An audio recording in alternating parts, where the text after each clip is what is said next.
Slava Isus Christus, Slava Navika. Glory be to Jesus Christ. Glory be forever. Father Basil again, and doing another podcast regarding reading this book, Light for Life, Part 3, The Mystery Lived, from God With Us Publications.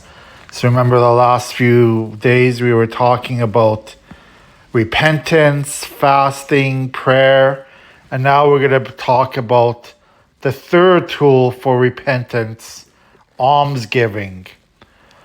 Almsgiving is a logical result of fasting and prayer and a verification of their authenticity, a sign that they worked, they took. The Jordan River empties into two bodies of water, the Sea of Galilee and the Dead Sea. One is alive and life-giving, the other is lifeless and barren. The difference is that the Sea of Galilee passes on all that is given to it by the Jordan, while the Dead Sea retains all of it.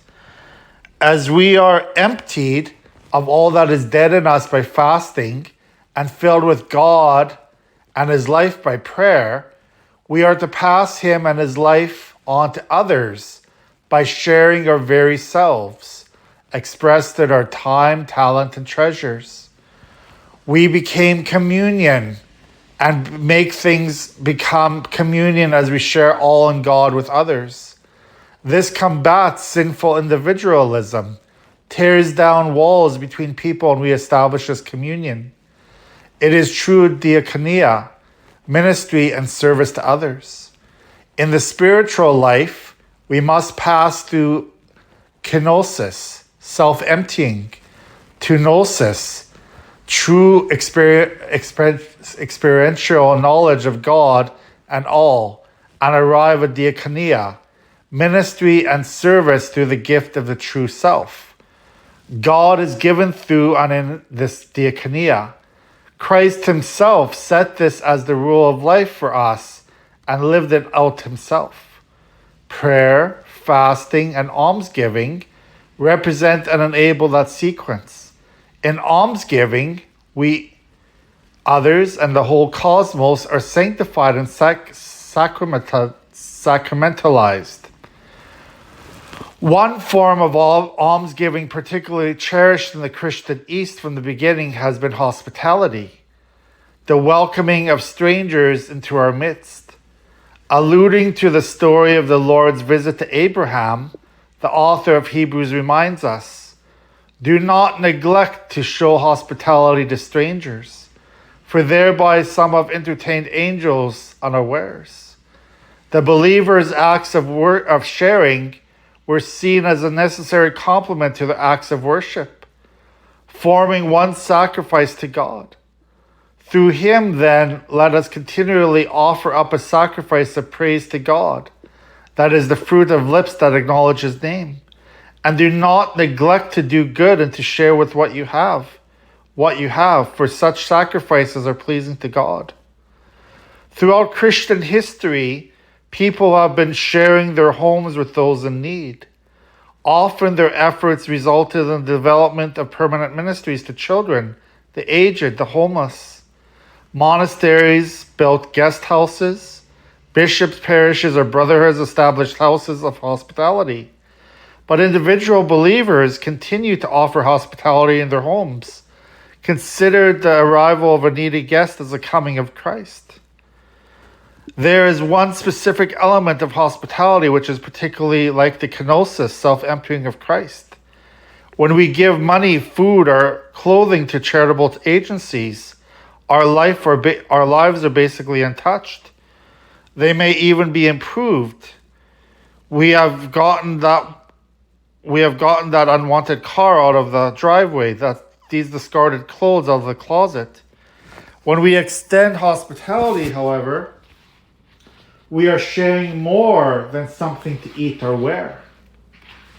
We are sharing our homes, our time, our very way of life. We accept the guest of Christ as Christ accepted us, with all our faults and intrusive traits. If the guest abuses our hospitality, we may remember that we have shown no an even greater disregard for the Father who has given us this kingdom.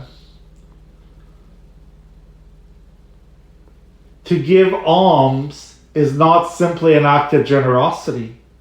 Many of the fathers teach that what we think of our own wealth is in fact simply a loan to us for the sake of other people. It is not our time, talent, or treasure that we give away. It belongs to God, who is present in our brother or sister. They are entitled to what we we tend to think of as a gift. For these fathers, worldly prosperity is intended by God to be distributed evenly to all. That some people have what others lack is due only to the deformity of sin. St. John Chrysostom is particularly forthright. Not to give to the poor is theft from the poor. It may be said that our almsgiving, by acting in accordance with justice, helps to restore order to the cosmos, which has been deformed by sin. In this way, it also resembles fasting. It is a discipline that both heals us and purifies a relationship with the world. So, that's very important to remember, that almsgiving doesn't mean that we are sacrificing our own, from our own needs.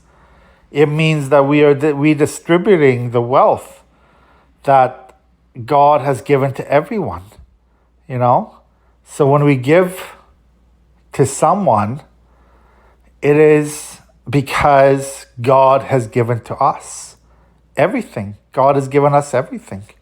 So we have to remember that. God bless you. Have a good day.